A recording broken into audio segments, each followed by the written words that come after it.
Friends, आप सब कैसे हो? आशा करती हूँ आप सब अच्छे हो, मस्त हो, लाइफ को अच्छे से एंजॉय कर रहे हो। आज की हमारी स्टोरी काफ़ी इंटरेस्टिंग और अच्छी हैं।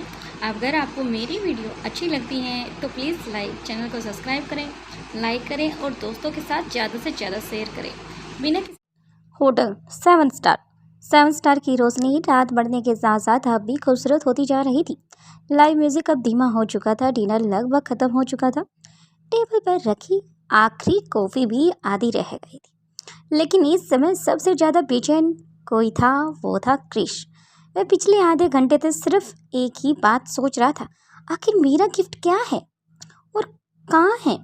वही मुक्त और प्रीति उसकी हालत देखकर अपनी हंसी रोक नहीं पा रही थी। बेचारा, प्रीति ने धीरे से कहा। इतने धीरे से? तड़प रहा है। मुक्ता ने तुरंत हामी भर दी। हाँ प्रीति, तुम सही कह रही हो। मैं होती तो आज तक खुद जाकर गिफ्ट को दिखा देती या दे देती, या नहीं होता तो अच्छे से मना कर देती। क्रिस ने दोनों को घूरा। आप दोनों मेरी होने वाली फियांसी की तरह हो या मेरी तरह हो, मुझे नहीं पता, लेकिन शायद तुम दोनों मेरे हाल को कुछ ज़्यादा ही एंजॉय कर रही हो। इस बार सनी और ओमकार भी हंसने लग गए, क्योंकि वो भी क्रिस की कंडीशन देखकर हंस रहे थे। जहां अपने नए नए गिफ्ट को इधर उधर दिखा रहे थे और घुमा रहे थे, जिसे देखकर क्रिस काफ़ी हैरान और परेशान हो चुका था। लेकिन वह दिखाना नहीं चाह रहा था। लेकिन फिर भी उसके फेस से वो हल्का सा जो चिड़चिड़ापन है साफ झलक रहा था। सुहानी की तरह दोनों एक साथ जवाब दिया और फिर तीनों लड़कियों की हंसी छूट गई। उधर सनी ओमकार भी अब मजे लेने लग गए। भाई सनी मुस्कुराया। लगता है इस बार तू फंस गया। ओमकार ने भी सिर हिलाया। मुझे तो लग रहा है गिफ्ट कुछ नहीं है, बस बेवकूफ बना रही है क्रिश को। बिल्कुल, सनी ने तुरंत साथ दिया। वहीं क्रिस का चेहरा देखने लायक था। तभी सुहानी ने आराम से अपना नैपकिन रखा और फिर पानी का आखिरी घूंट पिया। अपने हाथ साफ किए और पूरी शांति से खड़ी हो गई। उसके चेहरे पर वही रहस्यमयी मुस्कान थी, जिसका मतलब सब समझ चुकी थी कि शायद जितना ये अभी इसको परेशान कर रहे हैं, शायद इससे कई ज़्यादा परेशान ये होने वाले हैं। इन्हें एक 100 वोल्ट का झटका जो लगने वाला है। अब सब कुछ बड़ा होने वाला था। चले, सुहानी बोली। इस पर मुक्ता और प्रीति को लगा कि शायद घर जाने के लिए बात चल रही। हामी भर दी। फिर वहीं कृष्ण ने बड़े ही आराम से कहा, कहाँ? लगभग वह चुप रहा, लेकिन सुहानी ने कहा, आपको मेरे साथ चलना है या नहीं? तुम्हारा सरप्राइज के पास जो तुम्हारा वेट कर रहा है। इतना सुनना ही था कि क्रिस लगभग उछल पड़ा। सच कह रही है सुहानी? सुहानी ने हाँ में अपनी गर्दन हिलाई। बस इतना सुनना ही था कि क्रिस सबसे पहले कुर्सी छोड़कर खड़ा हो गया। चलो, इतनी जल्दी भी क्या है? प्रीति हंसते हुए बोली। गिफ्ट भागा नहीं जा रहा, लेकिन मैं वेट करते करते मर सकता हूँ।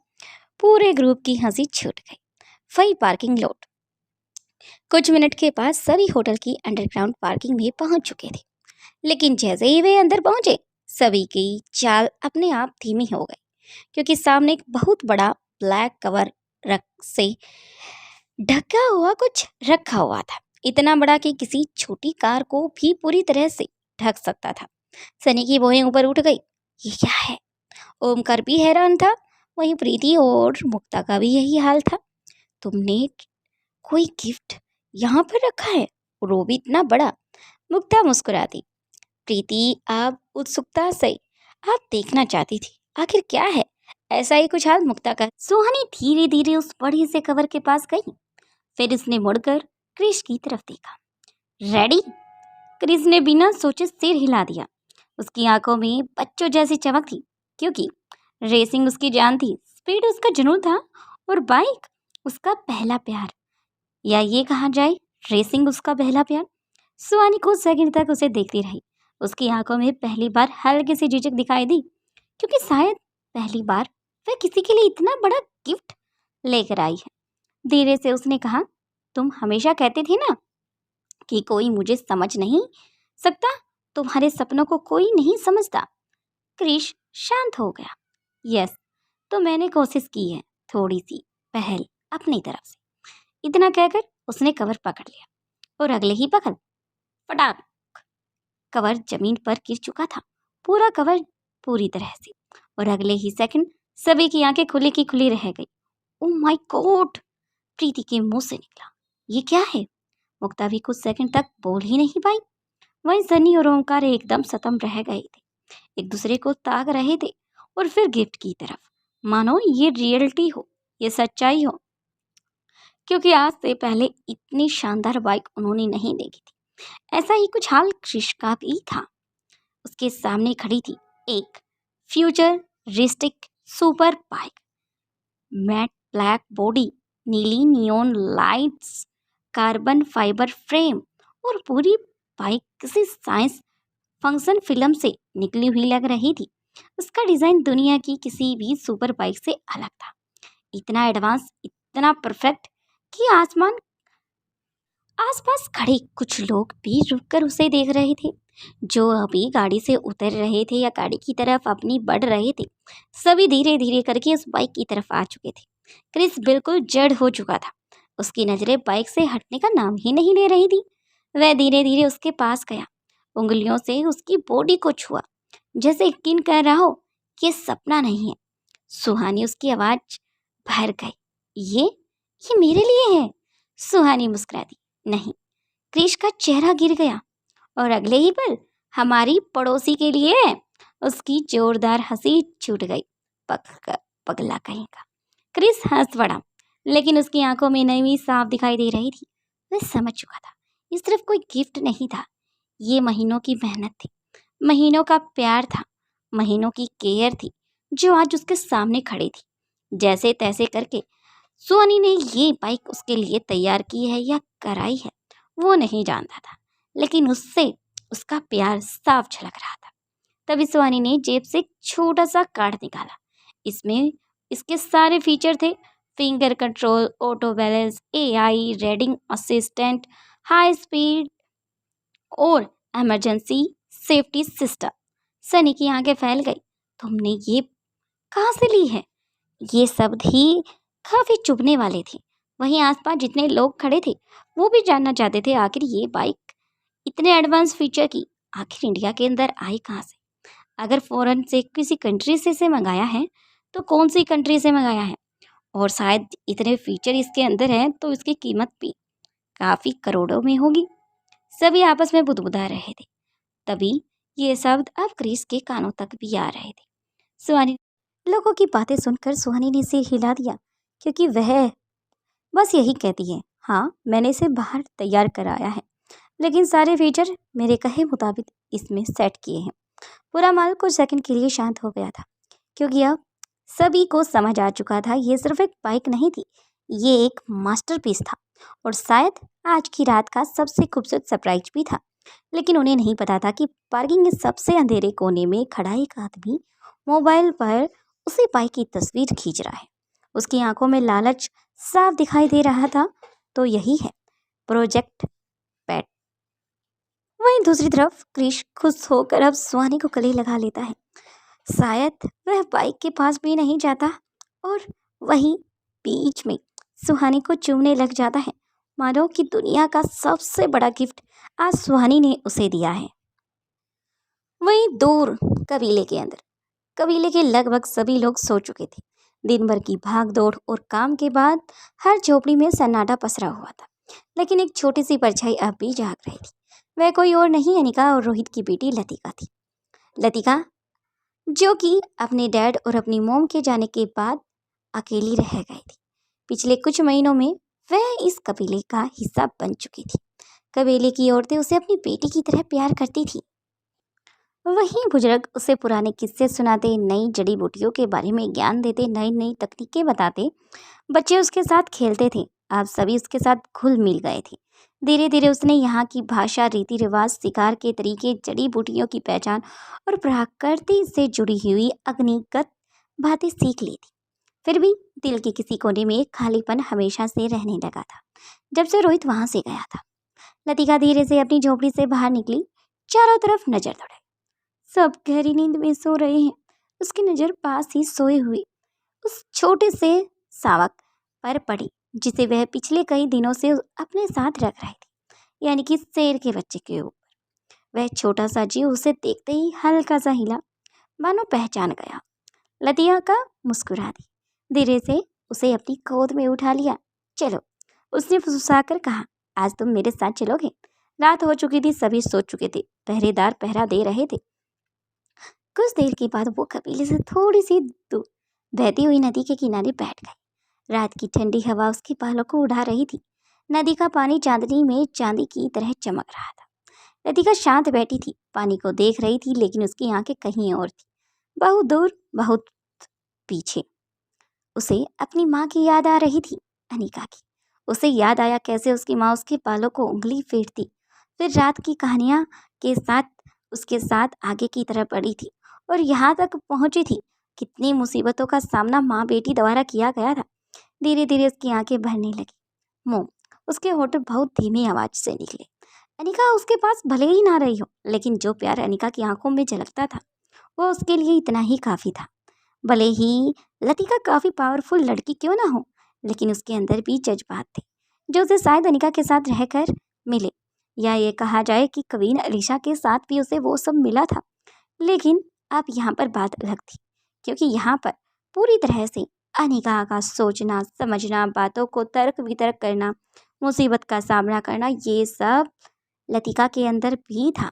और उसका जो दिल था वो शायद स्वाति के सिवा कोई नहीं जानता था। वो पूरी तरह से इंसान नहीं थी, शायद वो अमर थी, मर भी नहीं सकती थी, ये कुछ कहा जाए। ये तो आगे वाली स्टोरी में पता चलेगा, पीछे एपिसोड में आपको सुनने को मिला था। क्या आपको मेरी याद आती होगी? वह अपने पैरों को पानी में डालकर आप पैरों को मारने लग जाती। गोद में वही शेर का सफेद कलर का बच्चा था। एक आंसू उसकी आंखों से निकलकर सीधे उस छोटे से शेर के बच्चे पर के पीठ पर गिरा। शेर ने तुरंत अपना सिर उठाया और उसने अपनी बड़ी बड़ी आंखों से लतिका की तरफ देखने लगा, जैसे वह उसके दर्द को महसूस कर रहा था। धीरे से उसने अपना सिर लतिका के बाहों से उठ कर लतिका का हल्का सा मुस्कुरा दी। उसके आंसू रुक गए। वह अपनी जीभ निकालकर उसके आंसुओं को पोंछने लगा। काश, उसने आसमान की तरफ देखते हुए कहा, मैं अपनी मोम के पास सोती, अपने डैड के पास।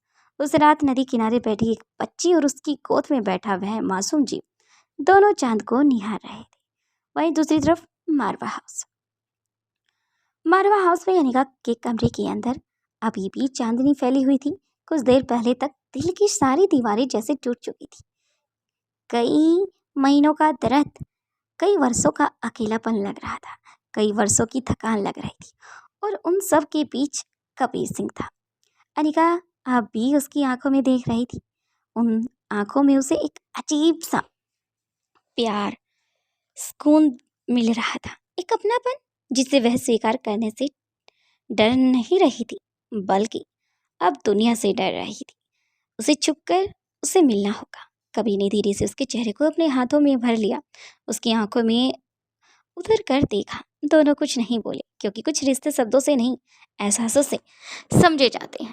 शायद ये वो पल था जब रोहित अनिका को टकटकी लगाकर एक पल देख रहा था, जहाँ अनिका कई बार रोहित को दूर अपने से धकेल देती थी, लेकिन आज ऐसा कुछ नहीं हुआ।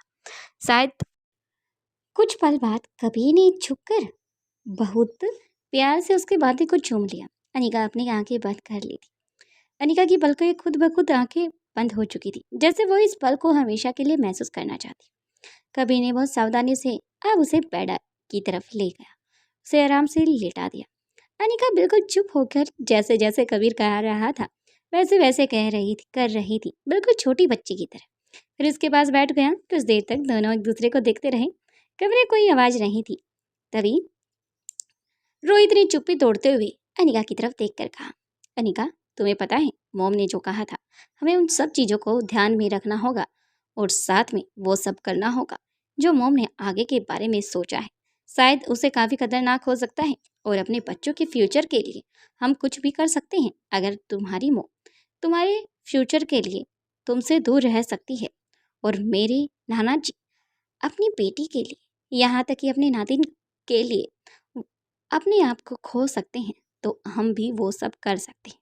लेकिन देखो ना, स्वाति मोम ने क्या पीठ का रास्ता निकाला है। शायद तुम और मैं इस बारे में नहीं सोच सकते थे। दुश्मनों ने हमें कम हाँक लिया, शायद इसी की गलती उन्हें काफ़ी महंगी पड़ेगी। इतना कहकर रोहित हंसने लग जाता है। अनिका उसकी बातें नहीं सुन रही थी मानो रोहित का हर एक शब्द उसके कानों से होता हुआ उसके दिल में उतर रहा था और दिल में समा रहा था। अब अनिका के सामने चुटकी बजाते हुए अनिका को उसकी ख्यालों की दुनिया से बाहर निकालता है। अनिका शांत थी, चुप थी। अब रोहित समझ जाता है शायद अनिका को काफ़ी झटका लगा हुआ है। अब वह अनिका के फोरहेड पर किस करता है, फिर अनिका को कहता है, बाकी की बातें हम बाद में करेंगे और तुम अब सो सकती हो और जितना हो सके हम लिखित रूप से बात करेंगे, ना कोई फ़ोन ना कोई डिवाइस, या हो सके तो उसी वॉच के जरिए हम बात करेंगे। इस पर अनिका अपनी पलकें झपका देती है मानो उसके मुंह में कोई शब्द नहीं थे। ये सब बातें रोहित जानबूझकर कह रहा था ताकि वह अनिका से बात कर सके, लेकिन अनिका किसी भी बात का कोई भी आंसर नहीं दे रही थी। फिर बच्चों की तरह वह बहुत हल्के से उसकी पीठ पर थपकी देने लग जाता है। अनिका की आंखें अब धीरे धीरे नींद उतरने लग जाती। शायद कई दिनों बाद उसे वो महसूस हो रहा था जिसे वो चाहती थी। शायद कई सालों से उसे ये सब लग रहा था। उसे नहीं पता था कि रोहित को गए हुए कितने महीने हुए। उसे तो परसों पुराना ये प्यार, ये दुलार लग रहा था अपने लिए, रोहित के लिए। वहीं रोहित उसके चेहरे को देखता रहा। तब उसके होठों पर एक हल्की मुस्कान आई। आप सो जाओ अनिका, उसने बहुत धीमे से कहा। बाकी की लड़ाई मैं लड़ लूंगा। फिर वह धीरे से उठा और एक आखिरी बार मुड़कर अनिका को देखा। खिड़की के रास्ते उसी तरह बाहर निकलने वाला था, लेकिन तभी वह अनिका के पास आया क्योंकि अनिका आज सो चुकी थी। अनिका के होठों पर अपने होठ रखे और एक छोटा सा चुम्बन उसे दिया, जिससे कि अनिका की नींद में कोई भी डिस्टर्बेंस ना हो। अब वह वापस अपना मास्क लगाता है और ब्लैक आउटफिट पहनकर वहां से निकल जाता है। वहीं दूसरी तरफ गुलेरिया मैंसन, गुलेरिया हाउस के अंदर कई महीनों बाद करण गुलेरिया अपने घर लौटा था। गुलेरिया हाउस की दीवारें आज जैसे उसे पहचान रही थी। अपने कमरे में पहुंचकर उसने राहत की सांस ली क्योंकि पूरी तरह से सन्नाटा पसरा हुआ था। सभी सो चुके थे, किसी को भी नहीं पता था, इसलिए वह किसी की नींद को भी डिस्टर्ब नहीं करना चाहता था। जो सर्वेंट गार्ड का काम कर रहे थे उन्हें पता था कि करण गुलेरिया है, इसलिए वह उसे रोक नहीं पाए और करण गुलेरिया बिना किसी की आवाज़ के, बिना चिल्लाए, वह आराम से बेडरूम में जा चुका था। कितने महीने हो गए थे अपने घर में चैन से सोए। वह बिस्तर पर लेट गया, छत को देखने लगा, लेकिन उसकी सोच कहीं और थी। स्वाति, उसकी बहादुर पत्नी। दिन भर की बातचीत उसे याद आ रही थी। स्वाति उसे सब कुछ बता दिया था, अनिका और कबीर सिंह उर्फ रोहित के बारे में, और वह सच्चाई जिसने उसकी सोच बदल दी थी। उसे आज स्वाति पर काफ़ी गर्व फील हो रहा था, बहुत ज़्यादा। तुम सच में कमाल हो स्वाति। उसके होठों पर मुस्कान आ गई। उसे अच्छा लग रहा था। इतने बड़े रहस्य के बावजूद स्वाति ने सब कुछ कितनी समझदारी से संभाल लिया और धीरे धीरे उसकी पलकों पर नींद उतरने लगी। आखिर बार उसके चेहरे पर मुस्कान आई और कुछ ही देर बाद करण गुलेरिया गहरी नींद में सो चुका था। उधर मारवा हाउस में अनिका सुकून से सो रही थी। नदी किनारे लतिका चांद को देख रही थी और दूर कहीं अंधेरे में छुपे कुछ लोग अब उस बाइक को देख रहे थे। बाकी का नेक्स्ट एपिसोड में ही देखते हैं। आपको मेरी वीडियो कैसी लग रही है, मेरी स्टोरी कैसी लग रही है, तो प्लीज़ कमेंट सेक्शन कमेंट करने में बिल्कुल भी कंजूसी ना करें। जल्द से जल्द कमेंट करें और लाइक करें, दोस्तों के साथ शेयर करें। जल्द मिलते हैं न्यू एपिसोड के साथ। और 23 जुलाई तक शायद मैं ऐसे ही अनबैलेंस यानी कि स्टोरी को कंटिन्यू तो रखूँगी, लेकिन पर डे थोड़ा सा मुश्किल है। और बाकी का मैं आपको न्यू एपिसोड के साथ आगे के बारे में या लाइव स्ट्रीम के साथ बता सकती हूँ। Thank you.